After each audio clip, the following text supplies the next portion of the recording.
Want to hear a crazy thought? You're not on your priority list. You come before your priority list.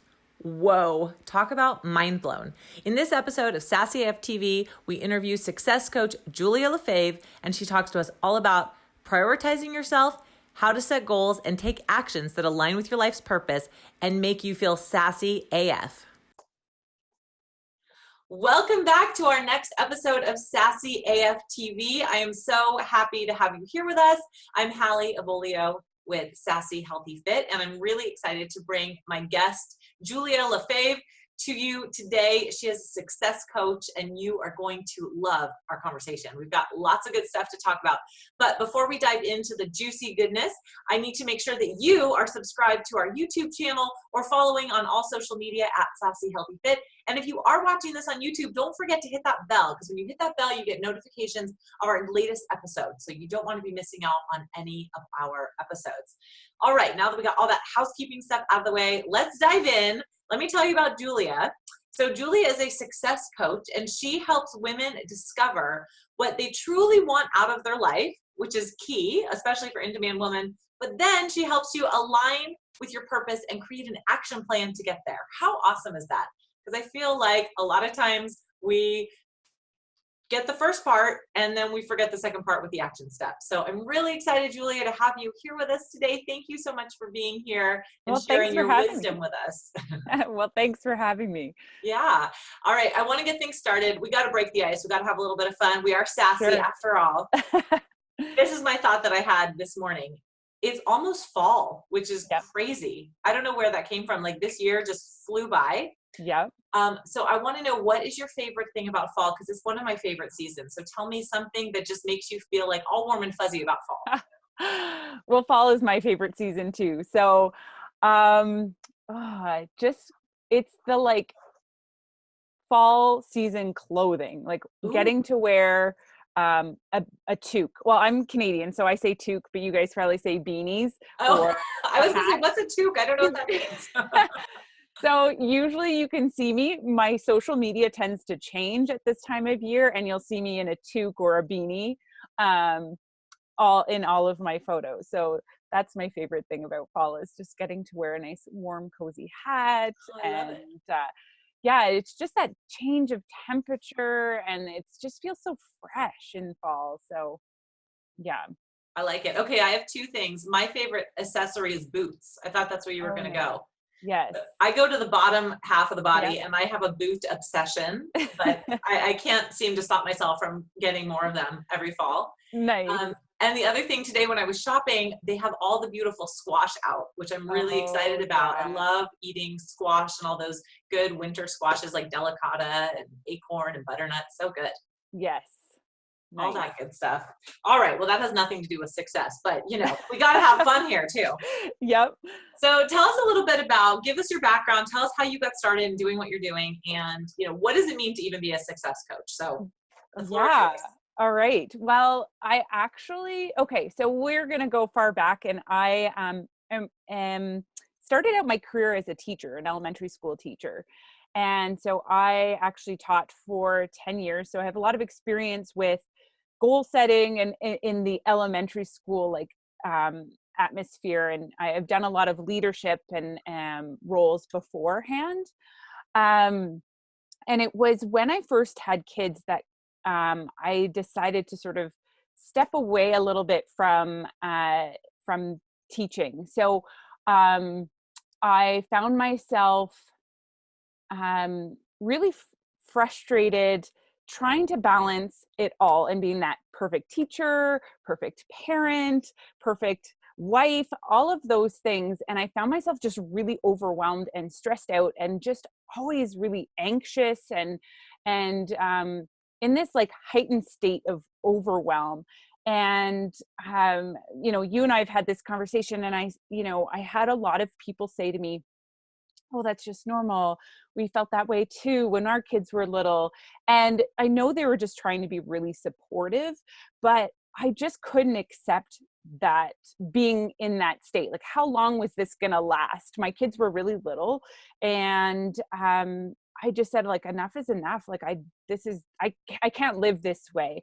And so I had always had a passion for health and fitness. And that's really where I started in the entrepreneurial world, was as a health and fitness coach. And so I took something else onto my plate, and I was teaching full time, 2 little ones at home, and started a health and fitness coaching business, just helping women get healthy and fit. And what I discovered was that more women felt the way I had. They were frustrated, they were overwhelmed, they were anxious, they had a passion for something else that they wanted to do, but they were really afraid to do it. We're taught to just, get that career, get married, have kids, and just you live that life for the Check next the 30, boxes. yeah, and you Yep. have to live that for the next 35 years, no matter what. And then you retire and whatever, right? You go on and do whatever. That's when you get to have fun, is at retirement. And I just thought, well, what if I don't make it to retirement? Or like, I have to spend 30 years unhappy and anxious and overwhelmed, and then I get to enjoy. And so I just couldn't accept that. And so I eventually built my business to the point where I could leave my teaching career, said farewell, and it has slowly developed into more success coaching. So, I don't want to say life coaching, but more success coaching and helping women achieve their goals. So whatever it is for them that they want. So maybe they want to leave their career like I did, or maybe they just want to up level in their career, or they want to be able to travel more, or, start a business, but just on the side, turn a hobby into a business. And so that's sort of what I do. And is I help teach them success strategies on how to do that, how to set goals, how to create an action plan around that, how to, what are things that successful people do in their day to day that help them sort of up level. So that is kind of what I teach my clients. So that's sort of the journey that I've gone on. It's sort of evolved from just teaching to then health and fitness coaching to then success coaching with my clients. So yeah, it's been a big evolution over the years. And I've been running a business online for over 5.5 years now. And this is where it's evolved to at this point.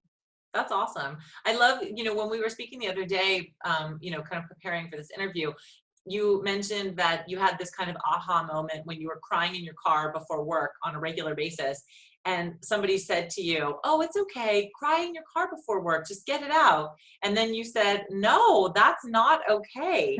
So, I think that this is really common. And the reason I bring this up is because I agree. I feel like, especially in-demand women, right? We take on a lot of responsibilities, whether we, are a parent or not, but especially for, moms, and whether you're a working mom, a stay-at-home mom, we take on all these responsibilities, but then we often forget to make time for ourselves, right? And that, I think, is where a lot of this like anxiety and overwhelm come into play. So if somebody comes to you and let's say they're not entrepreneurial, right? Yeah. And they're just, I want to get unstuck. I want to get, I want to feel more aligned with my purpose in life. How do you start talking to people? What is some of the, the techniques and tips that, you are teaching women so that they can really have more self-awareness and get out of this stuck, anxious, overwhelmed space? Yeah. Well, it's really a lot of questions that I ask so that they can pull it out from themselves, right? It's about them discovering it and not me just saying, "Hey, this is what you should do," right? So I do just I just ask a lot of questions. And because it's really we already know what it is. Like when we're stuck, it's just a sign that we're ready for a move and a change, right? And so it's just kind of discovering what it is and kind of peeling back the layers. And a lot of times we already know what it is, but fear is holding us back, or we're worried about what other people are going to think, especially if you're wanting a career change. You might not necessarily want to start a business, but maybe the career you're in currently is not aligning with what you want right now in your life, and it's no longer fulfilling. And so it's really digging deep and asking them a lot of questions. I had a woman reach out to me earlier this year, and she said, like, I'm just really stuck. Like I'm happy. I'm really happy with my life. She goes, I'm about to get married, but I'm stuck. I Mm. feel like I don't know what direction I'm supposed to be going in. And so we just got on a call and we chatted, and she shared with me, her past and where she is. And we talked a lot about, well, what do you want your life to look and feel like?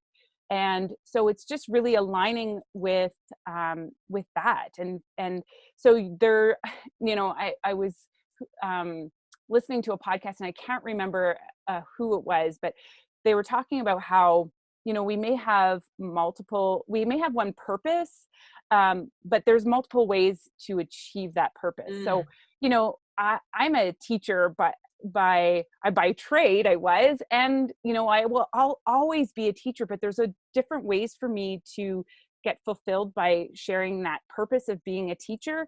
So I taught kids in elementary school and helped them achieve their goals and learn to read and write. But now I get to still fulfill that purpose of teaching, just with women in a different way. So I'm still fulfilled and still get to live out that purpose. Right. So sometimes it's discovering and realizing, what is it that fulfills you, makes you happy, brings you joy, and you can do it in different ways. It doesn't have to be a business. It doesn't have to be a career. It could just be a hobby that really fills your soul, right? And so it's just really discovering what is it that brings you joy, and that's going to make you happy and feel fulfilled. That's a great point. I was reading a blog this morning that was talking about, and I'm sure you've heard this before, the concept of seeking out happiness, and how, when you seek out happy, it's kind of a fleeting moment, right? And the emotion of happiness is like a blip. And you can only really experience an emotion for like 90 seconds, right? And then it moves through you. But if you seek out joy, and really what sparks your joy, which is, what I'm hearing you say, is that, I think, is really kind of a mindset shift of how to kind of change it around and say, oh yeah, what are those things in my life that I could either augment, or what do I need to change so that I have more time to do things that are sparking joy? Yeah. So I think that's really important. What do you find is the biggest struggle for women right now prioritizing? Because I know that's really, really big when it comes to goal setting. Yeah. Just prioritizing themselves, putting themselves first. It's always, especially, as moms, I hear this from all women, doesn't matter if you're a mom or not, but mostly mom, like, oh, I just don't have time for myself. My career is first, my business is first, my clients are first, my kids are first, and my spouse, and then it's me. And, I've talked about this a lot on social media, and how we tend to put ourselves on that priority list, but I don't think we need to be on the priority list. Like, we shouldn't be on the list. Like, we need to take care of this first, and then that list. Like, nothing on that list will matter. That's a good point. For, are not going to benefit if we're not taken care of, right? If we're not feeling at our best, if we're not happy, if we're not fulfilled, if we are not full of joy and energy, right? Like, if we're not taking time for our health and feeling good and energized and strong, then what good are we to that priority list, to our kids, to our business? So when we really focus on making time for ourselves, taking care of our health, then we're at the best version of ourselves for our kids, for our clients, for our business, for our job, whatever our career is. And so I think that needs to come first. And it's so hard as women, because we get told by society it's selfish. It's selfish to put yourself first. And it's not. It really truly isn't. Or if it is, then we need to be more selfish as women and put ourselves first, because we are taking away from that priority list if we don't put ourselves first. Right. I love that imagery of taking yourself off the list, because the list doesn't exist if you don't take care of yourself. Right. I am a big proponent of self-care, self-love, self-awareness. that's what Sassy Healthy Fit is about, is, empowering in-demand women to regain and maintain control of their lives, right? Because that's the essential component. I was just talking about this recently in my Facebook group. I also posted this on Instagram recently about self-care not being selfish. And sometimes it can be a little thing. It doesn't need to be this momentous occasion, but sometimes you just need to, I have this image of myself holding my coffee cup, sitting on my bed by myself. And to me, that is the self-care. It's like, sometimes I just need the 15 minutes to drink my coffee by myself with the door closed, because I need to prioritize me and have that quiet space. And then I can go out and deal with, the kids, my husband, work, et cetera, whatever, all the things. But I can't do that if I don't give myself the opportunity to recharge. But you're right, that narrative, right, that we're told that it's, selfish it's really hard to combat. Right. And it does take self-awareness too, right? Like, you're aware that when you don't take that 15 minutes to just breathe, drink your coffee, regroup, whatever it is, just to kind of be in your own space before going out and being with the kids and your husband and work and all of that other stuff. Like, you're aware that you need that. So when you're not getting that, you're going to be really aware of what's happening as well. And I think for some women, they're just not aware of, like, well, what does it look like for them to have that self-care? And I know for myself, I'm an introvert and I really need to recharge. And when I don't take that time to recharge, that's when I find myself, overwhelmed again and anxious and getting really frustrated. And I have to catch myself. I didn't take time for me. I need to go and regroup. I need to take some time to just, like, be by myself, quiet, and then, allows me to regroup. And then I'm, much better for everybody else. Right. No, I agree. What are some tactics that you help teach women around the concept of, everything right now is so fast paced, right? It's like we have instantaneous communication with everybody on every level, whether it's a text message, social media, somebody's calling you, leaving you a voicemail, and it's coming at us from all different sources, right? And I know that, and then you've got, like, the real life people in your life, whether it's your coworkers, whether it's your friends, whether it's whatever. So I know for me, sometimes I get really caught up in that. And then all of a sudden somebody else's issue becomes my priority. And whatever I need to be doing, goes by the wayside. So how do you teach women to navigate that? Because we're all bombarded with constant information on a daily basis. Yeah. So two things. One, prioritize your mornings. So take your mornings for you. So I get up, if you haven't read The Miracle Morning, that's a great book. So really prioritizing your morning and taking care of you first. Like, do not pick up your phone. Do not look at notifications. Do not look at Instagram, or, like, don't look at social media, because when you do, then you're putting everybody else first before yourself. And like you said, their issues, or you're putting their priorities before your own. And so take care of you. So I will get up in the morning. I'll have a glass of water. I have my pre-workout, and then I go get a workout done. I listen to personal development while I'm getting my workout in. I get some journaling done after that. And then, so once my morning routine is done, that's when I get on to social media or work, or, the kids are up and, I'm into that sort of routine. But making sure you're focusing on you and prioritizing you first before anybody else. And the other thing is turn notifications off. So I'll have people message me and they're like, okay, we're on this instant gratification. Like, we expect, if we send a text message, we expect an answer back right away.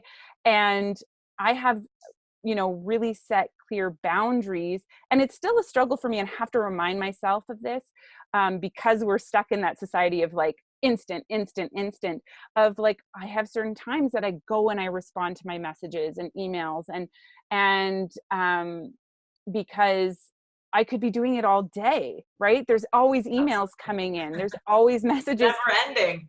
Right? It's never Totally. ending. It's never ending.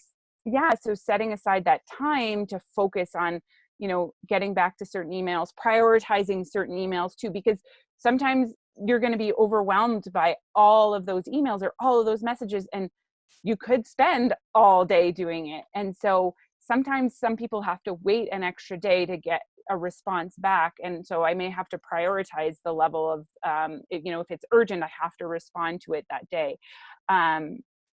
But it has really helped me stay centered and helped me stay focused on my business. And it's helped me set those boundaries in my business so that I don't hit that overwhelm and anxious and all of that as well. Are there any tools that you use for your personal prioritization of, let's talk about email as an example, right? Because we all get 5 jillion emails. I don't know if that's a word, but I'm making it up. And there's some, of course, that you can just delete, right? And of course you can unsubscribe, but who wants to take all the time to unsubscribe to every email list you've ever gone on? Right. I just ignore them or delete them.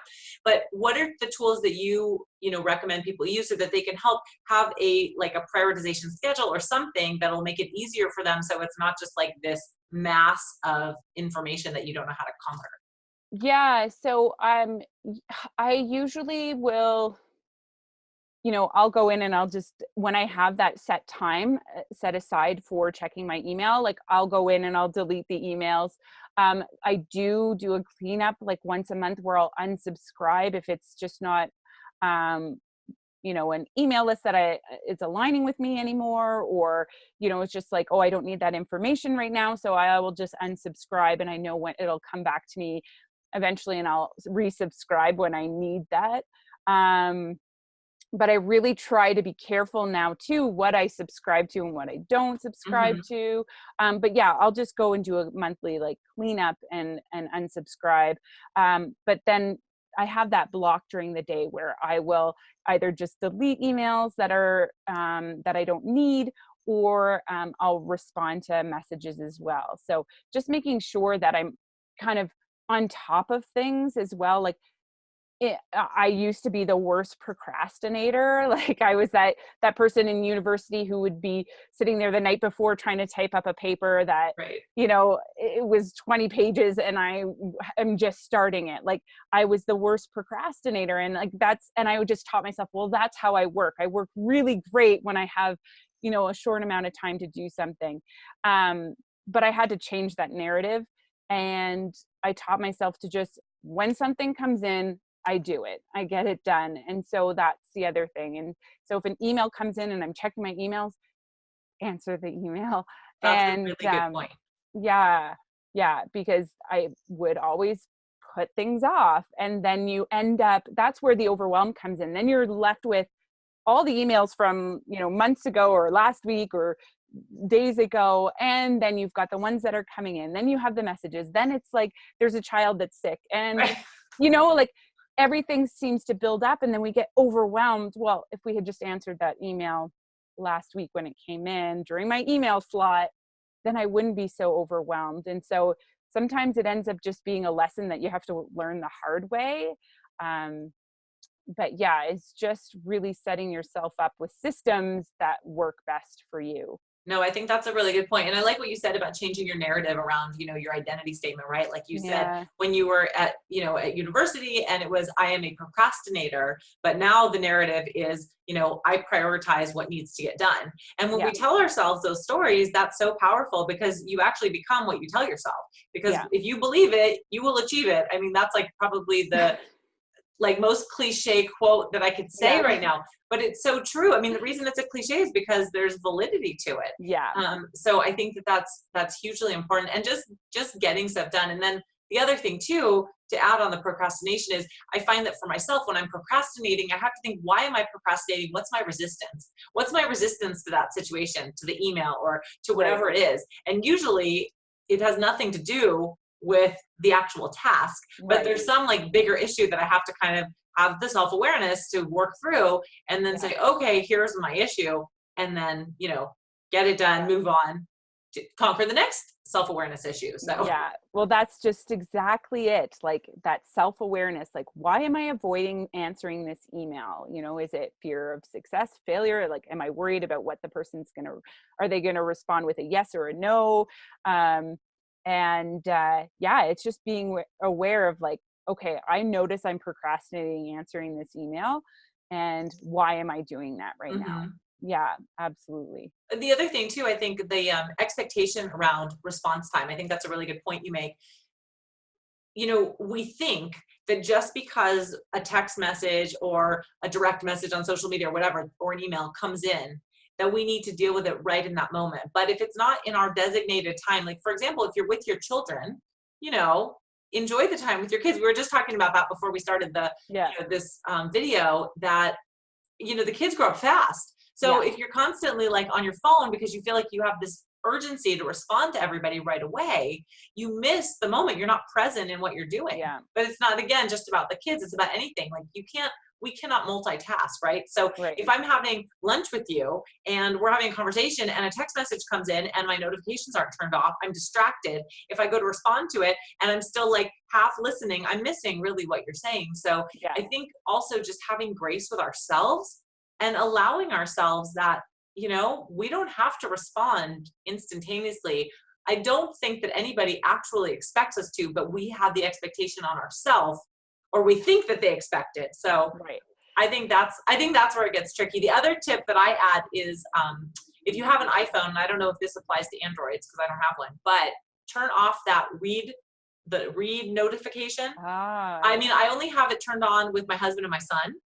Because I do want them to know when I've read their message and vice versa. But for anybody else, I have it turned off because I don't want to have that pressure on myself that they know I've read the message. Right. Because I don't always read my messages right away, but sometimes I'll click on it and then I'll come back to it later. So it's just another easy tip, kind of like turning off notifications. That's a really great one. Yeah, it is a really great one. And it's so true. Like, we think that we need to respond right away. And I have clients, like I'll be, sending out messages just because that's the time that I work. And they'll send me a message back like, I'm so sorry, I'm at work right now, I can't answer this. I'm like, why are you responding if you're at work? Like, you do not have to respond. This is my time to send out a message. Get to it whenever you can. Usually if they don't get back to me within, 24, 48 hours, if it's something that's urgent, then I'll send them another message saying like, hey, did you get this? But there's no expectation for them to instantly respond to my message. And I used to feel that in business, and I don't know if we think that sometimes there's that fear of like, you're going to lose the sale if you don't, oh, if I don't respond to them right away, then they're going to walk away. They're going to want to work with somebody else who's responding instantly. And I learned it the hard way. My husband and I were going to watch a movie, and I said, I just have one message that I need to send to someone. And it ended up starting a conversation. The person was online and they sent me a message back, and then I sent them. Well, lo and behold, a half hour went by. And then the person ended up walking away like, oh, this is not the right thing for me right at this moment. And so it was a hard lesson and to learn, because my husband was like, you just wasted a half hour going back and forth with somebody that ended up not purchasing. But the point was that you were supposed to be spending time with me. Right. And you said you had one message left. And so, I should have sent that one message, turned off my phone and said, this is my time right now is prioritized with my husband. And I didn't. And it was a really hard lesson to learn. And I've had to, be really conscious of, how I'm spending my time and be really intentional about it. And it's something I'm constantly working on, because it's so easy to go like, oh, I just one more message, or let me just check, or it's just being really conscious and intentional about how you're spending your time. I love that. I think intention is huge. And I feel the same way. I mean, I can think of so many times where I was, I'll just do this while I'm, with the kids watching a movie or whatever we're doing. And like I said, you can't be present. For me, I've learned to actually put my phone in the other room. It's like the phone is such an awesome device. And at the same time, it's a big challenge, right? You have to kind of figure out like, how does it work best for you? But, you have to detach a little bit, and you have to be able to say, right now, my priority is making dinner, or right now, my priority is doing my workout. If you're constantly getting distracted by someone else's priorities, right, then you're detracting from yourself. One other thought that comes to mind, Julia, is this came up for me when I was in my 20s, and I constantly was thinking about, what is my passion in life? And I just didn't have an answer, and I struggled with it. And I didn't really know what my goals were. Like, I had a great job and they set some goals for me, but it wasn't really like, it didn't really sit well with me in the sense that it didn't motivate me. I was kind of like, okay, they're their goals, but I don't really know what mine are.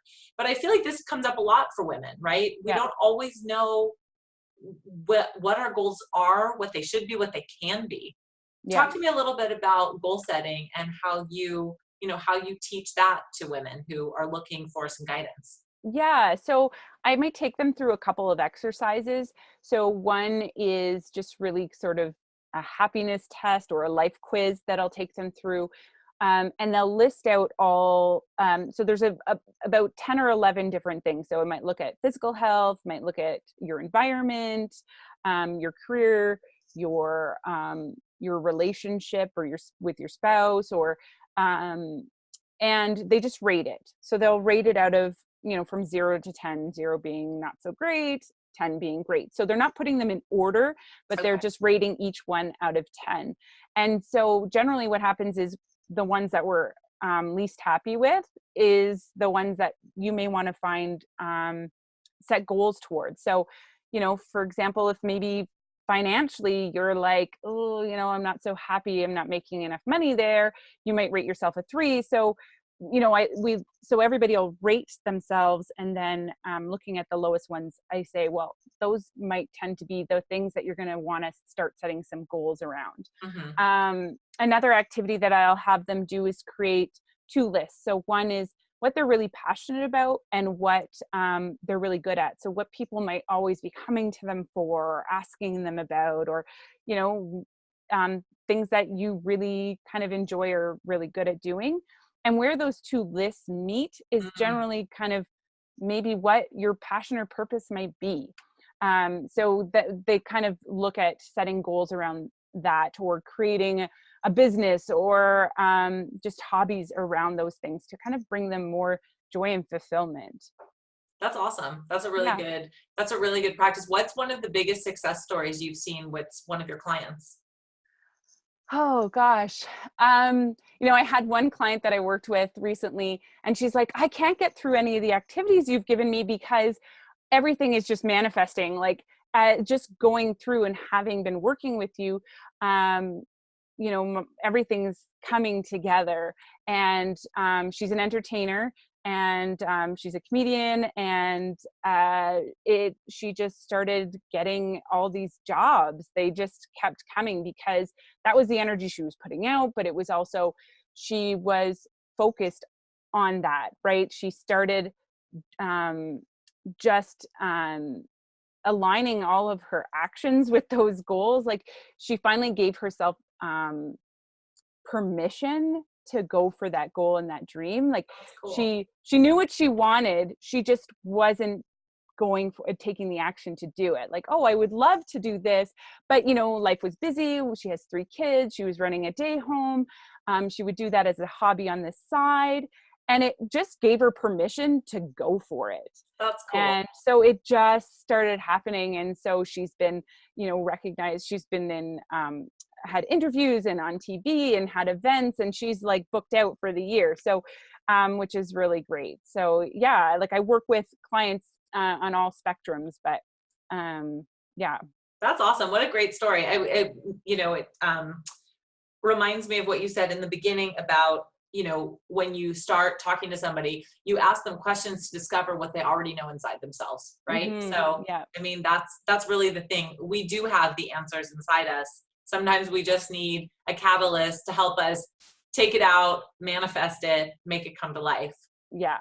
So exactly. How has, in all the work that you've done, personally on yourself since your teaching days, switching into this success coaching opportunity, how has that impacted, your relationship with yourself, your husband, your children, your friends? What's been the impact on your life? Oh, wow. Like, it has been pretty amazing. Like, I tell my clients, like, you're going to build your confidence as you slowly start working towards your goals. Like, I am not the same person I am today that I was 5.5 years ago, as a teacher. Like, I'm even sometimes shocked that I went for starting a business, because I was, I didn't have as much confidence as I have today. And it has just brought more joy, less stress and anxiety to my life.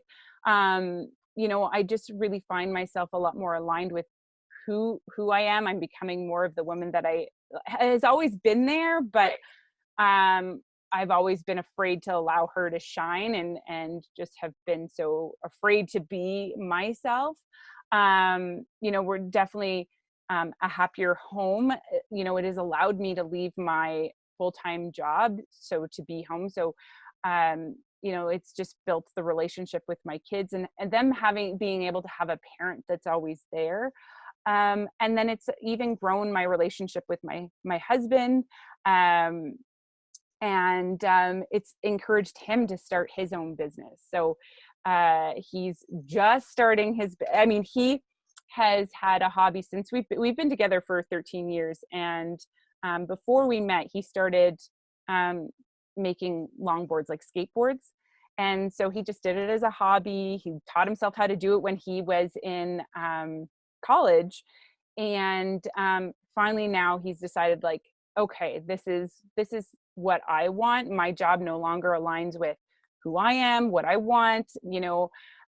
He's watched the changes in me over the last 5.5 years, and he's finally said enough is enough for him. And so he's in the process of launching his business, and so cool. taking it from a hobby to an actual business, and building it to the point that he can leave his full-time career. So that's huge for me, is like the impact that it's had on him, and getting to see the excitement in him, and the changes in him as well. That's super cool. That's very exciting. And congratulations just on, Thanks. taking the leap of faith. I mean, it's scary, right? But like you said, there's no reason to live your life in this, oh, well, I'm going to suffer for 30 years and hope that on the other side of that, I'm going to get to have some fun and feel joyful. We never know if there's going to be a tomorrow, not to be morbid, but you really don't know. And if you're always waiting for the someday, you're not happy in the present. And I think that that's super important. I love that you've just, made that shift for yourself. You were courageous. You did it. You've inspired your husband to do the same. I think that's so awesome. And just such a great, such a great opportunity that you've, put out there and really manifested for yourself. So that's awesome. Thank you. Yeah. So for anybody that is interested in talking to you more or learning more about what you do, tell us all the things and how they can find you, Julia. Yeah. So most days you could find me on Instagram. That's where I am. That's my jam on Instagram. So it's just at Julia LeFaivre. That's where you can find me. And that's where I kind of have all the links to where you can get to me as well, like my website, the different programs I offer. I am just kicking off this week my 12-week program. It's called Women on the Rise. So that's for women that want to up level in their life, their health, their business, so you don't have to be an entrepreneur. But we do sort of a prep week with goal setting and going through all that clarity work and helping you kind of create an action plan. And it's just, the great thing about it is being surrounded with women that want the same thing, that want to up level, that want to more for their life. So we have that going on right now, and they can still get into it as we are kicking off. This is just the kickoff week. So but they can get access to the link to that. But if they have questions, you can just email me at julialefavre@gmail.com, or you can get a hold of me on Instagram.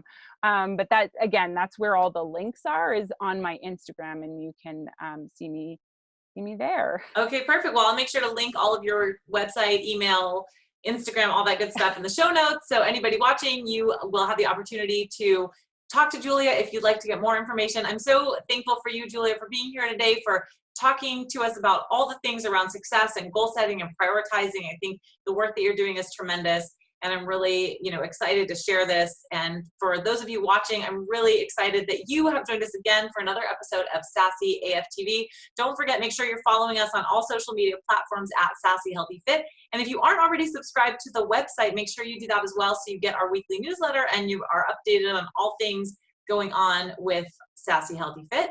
Thank you for being here, Julia. Thank you to the audience for watching. And we will be back again next week with some more sassy, fun episodes on Sassy AF TV. Have a great day. We'll talk to you soon.